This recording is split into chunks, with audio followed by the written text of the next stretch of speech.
Family, friends and shipmates packed it into St Paul's Church, Park End, to say their goodbyes to popular Navy man Lee Morgan, who died following a car crash. Mourners spilled out into the churchyard as more than 300 people gathered to celebrate the life of Lee, who was known as Rattler by his friends. Lee's HMS Argyle colleagues fought back tears as they carried the coffin into the church, draped in the Union Jack and topped with Lee's sailor hat. Lee, who was 20, died in Frenchay Hospital following a crash where his car left the road on the A48 at Minsterworth earlier this month. The Navy announced they are to commemorate Lee by inaugurating a football cup in his memory. A pair of £200,000 hovercrafts stationed at Newent will give firefighters an extra tool in tackling flooding.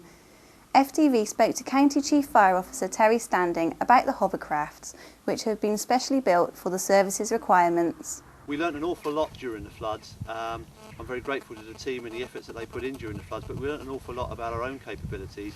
And as you know, we did benefit from having 2 hovercrafts from Italy to help us during that period of time. And they proved extremely successful. And I know until you actually get on to one of these crafts, you can really understand what these craft will do. So I'm very grateful. They could do things, frankly, that our boats couldn't do. And they particularly provided support to isolated homesteads in Gloucestershire. They provided drinking water to many people and particularly looked after animal welfare. This is a great investment of about £200,000 that has actually been given to us by Severn Trent so that we can enhance our rescue capability in Gloucestershire. And this investment of the capital will be enhanced with our officer work and the training that we put into the fire brigade. 10 of the Forest's top teenagers have been recognised this week after making the final of Forest Youth Awards.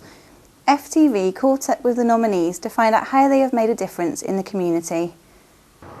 I'm Tia Powell from Mitchell-Dean and I help my mum run an anti-bullying website called Cool at School, and basically I befriend children who have been bullied. I'm Nathan Francis, I'm from Mitchell-Dean and I've been nominated for coaching younger kids football at Mitchell-Dean Juniors Football Club. Hi, my name's Lauren Graham. I've been volunteering at the Forest Fitness Centre for over a year now.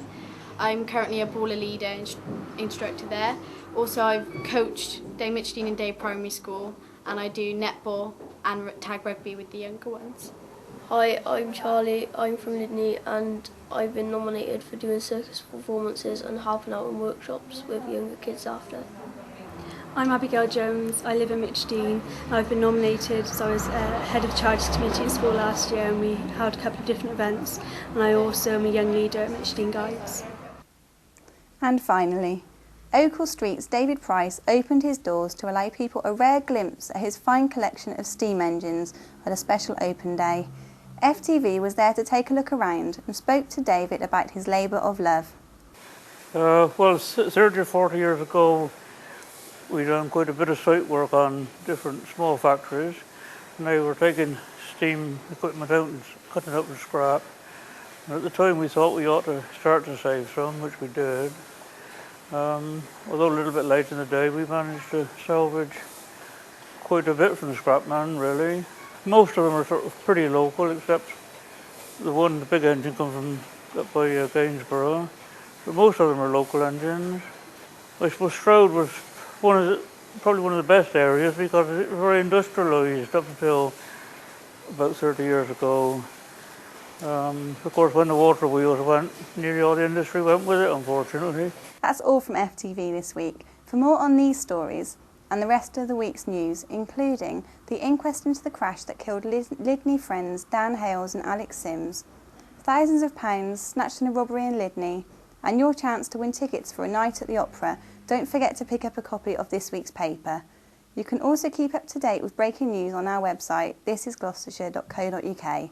Thanks for watching. Goodbye.